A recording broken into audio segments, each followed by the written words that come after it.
qui l'a surnommé le Gitan Blanc, on ne sait pas trop. Est-ce que c'était les frères Ferré? Est-ce que c'était Django? Qui l'a connu aussi, mais il n'a rien enregistré avec lui. Et il est sûr que Privat devrait demeurer à condition qu'on veuille bien entendre de l'accordéon.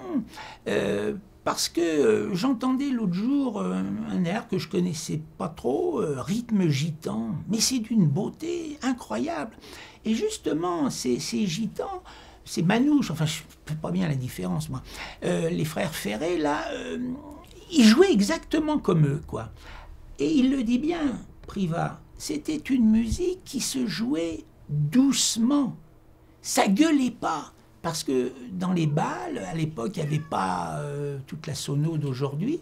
C'était quelque chose de doux et pas trop rapide non plus. Une valse, c'est pas trop rapide. Parce qu'autrement, on n'arrive pas à suivre. Alors, quand on écoute Manouche Party, qui a un autre nom, où on entend Minor Swing, avec Matelot Ferré à la guitare impro, Juju Privat, le fils qui est derrière à la pompe pour marquer le temps, etc. Quand on entend, il joue d'ailleurs là-dedans Nuage, Joe Privat, eh bien on voit une beauté. Alors je ne sais pas si on peut comparer Privat à Django Reinhardt, il a eu un tel succès Django Reinhardt.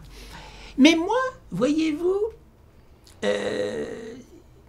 j'aime bien Django Reinhardt, mais moi j'aime le blues. Et dans le jazz, j'aime la sonorité blues. Et le côté zigane, des fois, m'ennuie un peu dans le jazz. Alors là, je suis peut-être un peu impie. Mais quand j'entends Barreau Ferré, dans Dinali mineur, dans La Folle, dans La Panique, qu'on peut entendre sur YouTube, ah, c'est autre chose. Je ne sais pas ce que c'est. C'est très étrange, je l'ai dit tout à l'heure, mais c'est d'une beauté. Puis Joe est là avec son accordéon. C'est un peu différent de ce qu'il fait d'habitude. Ah, c'est vraiment beau. Ah, ça me plaît. J'aimerais bien retrouver plus de ces enregistrements avec Barreau Ferré. Et Barreau Ferré, on le connaît moins que Django, mais... Et puis quand Joe parlait de Matelot Ferré, et il y avait Sarah, il disait le merveilleux Matelot. Mais moi, je suis peut-être pas assez mélomane pour apprécier tout ça, je l'avoue.